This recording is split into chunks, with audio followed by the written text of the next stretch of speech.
सुमित्रा देवी के पति का तो बहुत पहले ही देहांत हो गया था। अब वो अपने 2 बच्चों, बेटे रवि और बेटी नैना के साथ ही रहती थी। पहले सुमित्रा देवी अपने पति का कारोबार संभालती थी, अब रवि अपने पिता के कारोबार को संभाल रहा है। इसलिए उम्र के साथ सुमित्रा देवी का फैक्ट्री में आना जाना बहुत कम रहता है। ज्यादातर वो मंदिर में भजन कीर्तन में ही अपना समय बिताती हैं। रवि शेफाली नाम की एक लड़की से बहुत प्यार करता है, पर उसके मन में हमेशा एक डर रहता है, जिसका सबसे बड़ा कारण है सुमित्रा देवी के पुराने विचार, जिस पर वो आज भी अमल करती हैं। और सुमित्रा जी, कब कर रही हो अपने बेटे की शादी? देखो कलावती बहन, हमारे तो खानदान में शुरू से एक ही रीत चली आ रही है, बेटी लो बहू दो। तो मुझे तो चिंता ही नहीं है, जिस घर की बहू आएगी उस घर में हमारी बेटी ब्याह कर चली जाएगी। तुम अभी भी पुराने रीति रिवाज को मानती हो। अगर तुम्हारे बच्चों ने अपनी पसंद से शादी करने की मांग की तो फिर क्या करोगी? तुम्हारी ये बात की बेटी लो बहू दो धरी की धरी रह जाएगी। ऐसा कभी नहीं होगा कलावती, मेरे बच्चे कभी मेरी बात नहीं टालते। मैं जहाँ कहूंगी वो वहीं शादी करेंगे। सुमित्रा देवी को अपने ऊपर बहुत घमंड था कि आज भी वो अपने पूरे परिवार को पुराने रीति रिवाज के घेरे में बांधे हुए हैं। तो उसके परिवार वाले इस बात से खुश हैं, सहमत हैं? ऐसा नहीं था। सब सुमित्रा की सादत से बहुत परेशान थे। भैया, आपको लगता है माँ आपकी बात को मानेंगी? वो तो अभी तक इसी बात पर अमल करती हैं कि बेटी लो बहू दो। वो तो ऐसे घर की तलाश में है जहाँ पर मैं शादी होकर जाऊं और उधर की बेटी यहाँ शादी होकर आए। आजकल वो आपके लिए ऐसी लड़की की तलाश कर रही है। नैना, मैं शेफाली से बहुत प्यार करता हूँ। शेफाली को मैंने वादा किया है कि मैं उसे अपनी पत्नी बनाऊंगा और इस घर की बहू। इसीलिए मैं आज माँ से इस बारे में बात करने वाला हूँ। तभी सुमित्रा देवी भी आ जाती हैं। क्या बात है, बताओ तो, क्या बात करनी है मुझसे? माँ कोई नहीं, आप पहले बैठो, फिर आराम से मैं बात करता हूँ। माँ मैं पानी लेकर आती हूँ। हाँ बोल, क्या बात है? माँ, मैं शेफाली से बहुत प्यार करता हूँ। मेरा मतलब है, शेफाली बहुत अच्छी लड़की है। हम एक दूसरे को बहुत सालों से जानते हैं। माँ, मैं शेफाली से शादी करना चाहता हूँ। तू तो जानता है ना बेटा कि हम जिस घर से बहू लेते हैं उस घर में बेटी देते हैं। तुम्हारे दादा परदादा के समय से ही रीत चली आ रही है। मैं इस घर में बहू बनकर आई थी तो तुम्हारी बुआ भी हमारे घर बहू बनकर गई थी, और आज तक वो भी यही रीत निभा रही है। तुम्हें पता है ना, पिछले साल उन्होंने भी अपनी बेटी की जब शादी की तो उनके घर में बहू बनकर उनकी बेटी की ससुराल की ही लड़की आई थी। हमारे खानदान में यही रिवाज चलता है। क्या शेफाली का कोई भाई है जो कुंवारा हो और जो हमारी नैना से शादी कर सके? फिर मुझे कोई ऐतराज नहीं। हाँ भाई तो है, पर पता नहीं वो हमारी नैना को पसंद आएगा या फिर नैना को वो पसंद आएगा या नहीं, ये भी तो देखना है। तो एक बार बात करके देख लेते हैं। चल, कल ही चलते हैं शेफाली के घर। नैना सब कुछ सुन रही थी, वो भी बहुत परेशान थी और रवि भी।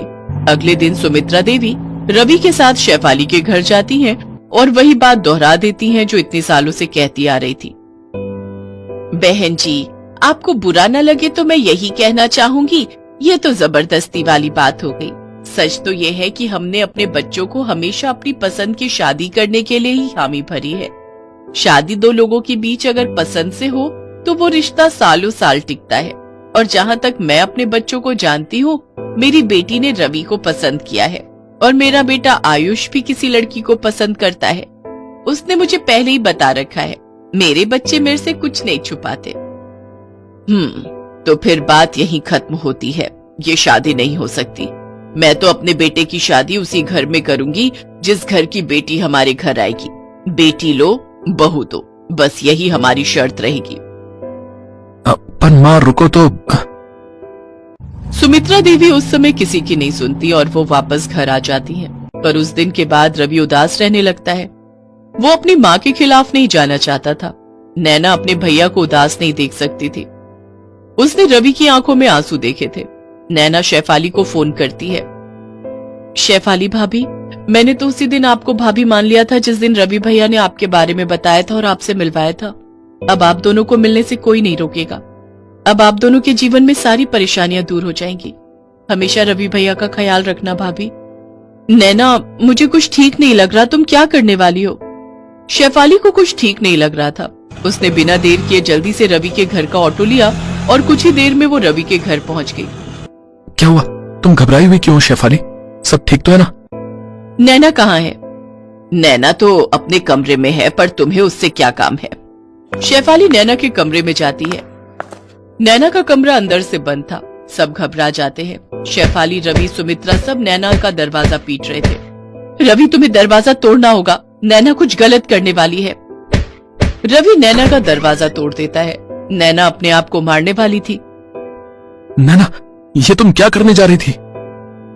नैना मेरी बच्ची, तू अपने आप को खत्म कर रही थी, पर क्यों? नैना फूट फूट कर रोने लगती है। तो मैं क्या करूं माँ, मैं ही तो सबके दुखों का कारण हूँ। अगर मैं इस दुनिया से चली जाऊंगी तो कम से कम रवि भैया और शेफाली भाभी एक दूसरे से शादी कर पाएंगे। उन्हें एक दूसरे का प्यार मिल पाएगा, क्योंकि तुम नहीं मानोगी, तुम अपने पुराने रीति रिवाज पर ही अड़ी रहोगी। मुझे पता है मेरे जाने के बाद किसे बेटी बनाकर शादी करोगी। मैं तो इस दुनिया से चली जाऊंगी न माँ। नहीं मेरी बच्ची, नहीं, मैं अपने दोनों बच्चों के बिना नहीं रह सकती। मुझे माफ कर दो। मेरी वजह से आज मेरी बच्ची ये गलत कदम उठा रही थी। मैं ये कभी नहीं चाहूंगी। मेरी बच्ची, मुझे माफ कर दे। तुम सब मुझे माफ कर दो। जब मेरे बच्चे ही नहीं रहेंगे तो मैं पुराने रीति रिवाज का क्या करूंगी? मैं अब कोई रोक टोक नहीं करूंगी।